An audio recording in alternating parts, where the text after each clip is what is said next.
नहीं नहीं नहीं, शिकन का कहीं कोई प्रश्न ही नहीं है। तो G20 के तहत जो बैठक थी वो बिहार के लिए एक अवसर था, मैं ये कह रहा हूँ। आप लोगों ने नीतीश जी के पीठ पे खंजर मारा चिराग पासवान को आगे करके? नहीं, कभी नहीं। सरकार का कोई भी मंत्री विकास की चर्चा करता है क्या?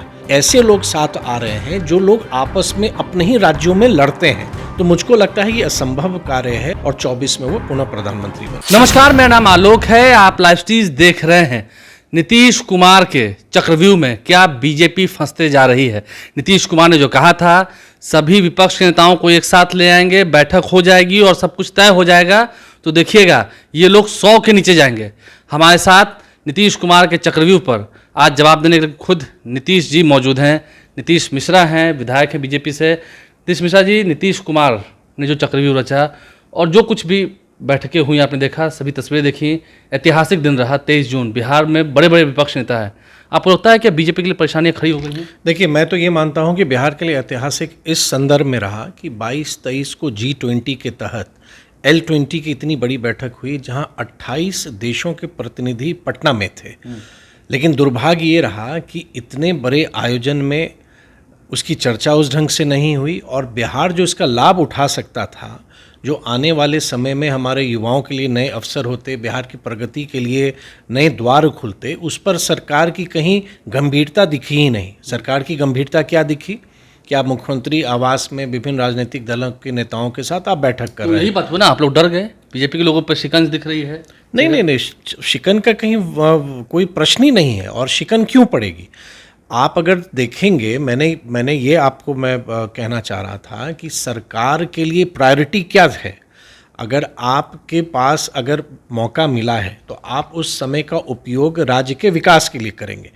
तो G20 के तहत जो बैठक थी वो बिहार के लिए एक अवसर था। मैं ये कह रहा हूँ कि बिहार के लिए एक बहुत बड़ा अवसर था जो बिहार ने मिस कर दिया।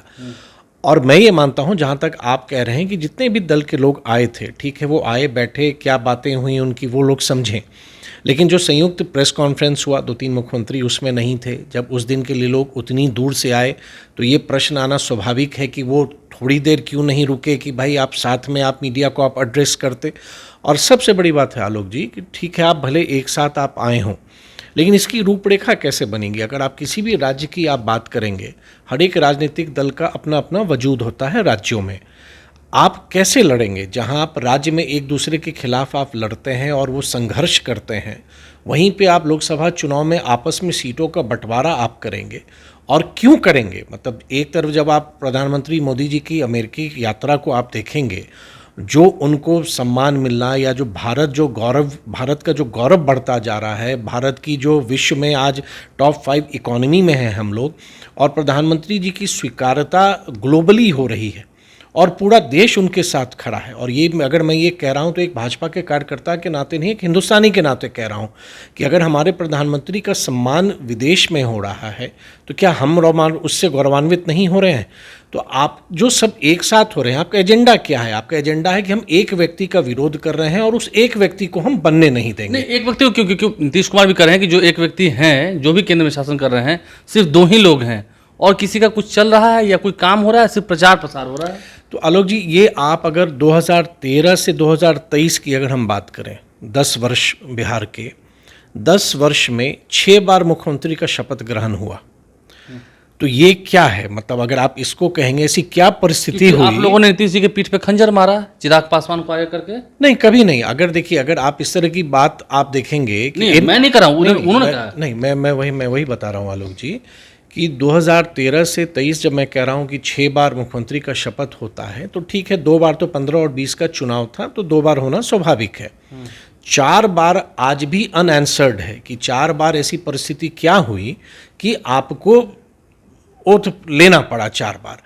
और सही मानिएगा कि 2013 से 23 तक बिहार में डेवलपमेंट की कोई चर्चा नहीं है। आप अभी पुराने अखबारों को भी आप निकालें, यूट्यूब चैनल्स को आप देखें कि बिहार का कोई भी राजनेता, सरकार का कोई भी मंत्री विकास की चर्चा करता है क्या? सिवाय एक एजेंडा पे कि 2024 में हम देश में प्रधानमंत्री मोदी जी को हम रोकना चाहते हैं। उसके अलावा कहीं भी सरकार का न। हाँ ठीक है, अगर आप फैक्ट्स की बात करें, क्योंकि नीतीश मिश्रा फैक्ट्स से बात करते हैं, तमाम जितने गैर भाजपाई दलें हैं उन सभी के अगर आप वोट परसेंटेज को देखेंगे, उन सभी को अगर हम ऐड करते हैं, अगर एक साथ आते हैं तो आप हार ही रहे हैं ना। आलोक जी, मैं स्वयं 6 चुनाव लड़ा हूँ विधानसभा का, और मैं पूरे जवाबदेही के साथ ये कह सकता हूँ कि चुनाव का जो गणित होता है 2+2 4 नहीं होता है। जब आप थ्योरेटिकली पेपर पर आप सीधे जोड़ दें कि उस पार्टी को इतना वोट आया, इस पार्टी को इतना आया, और आप उसको जोड़ देते हैं, तो वो सही नहीं होता है। और एक ये भी बात मानिए कि देश का चुनाव, मतलब लोकसभा का चुनाव और राज्यों का चुनाव भिन्न होता है। वही मतदाता राज्य में कोई और निर्णय लेता है, और वही मतदाता जब राष्ट्र का चुनाव आता है तो वो अलग निर्णय लेता है। और हम जब 24 की बात कर रहे हैं तो देश का वो चुनाव होना है, और ऐसे लोग साथ आ रहे हैं जो लोग आपस में अपने ही राज्यों में लड़ते हैं। और मैं ये मानता हूँ, अगर आ जाएंगे तो मुसीबत होगी ना। नहीं, मुझको नहीं लगता है। देखिए, आप पहली सबसे बड़ी बात है ना, जो आप कह रहे हैं आ जाना, तो ये आ जाना आपको बोलने में जितना सहज या सरल लग रहा है, वास्तविकता में ये नहीं है, क्योंकि इनमें इनर कॉन्ट्रडिक्शन बहुत ज़्यादा है। तो मतलब आप ये कह रहे हैं कि ये होगा ही नहीं, तो फिर लड़ाई होगी कैसे? एकदम। एक तो मैं ये मानता हूं कि पूरा देश प्रधानमंत्री जी के साथ खड़ा है।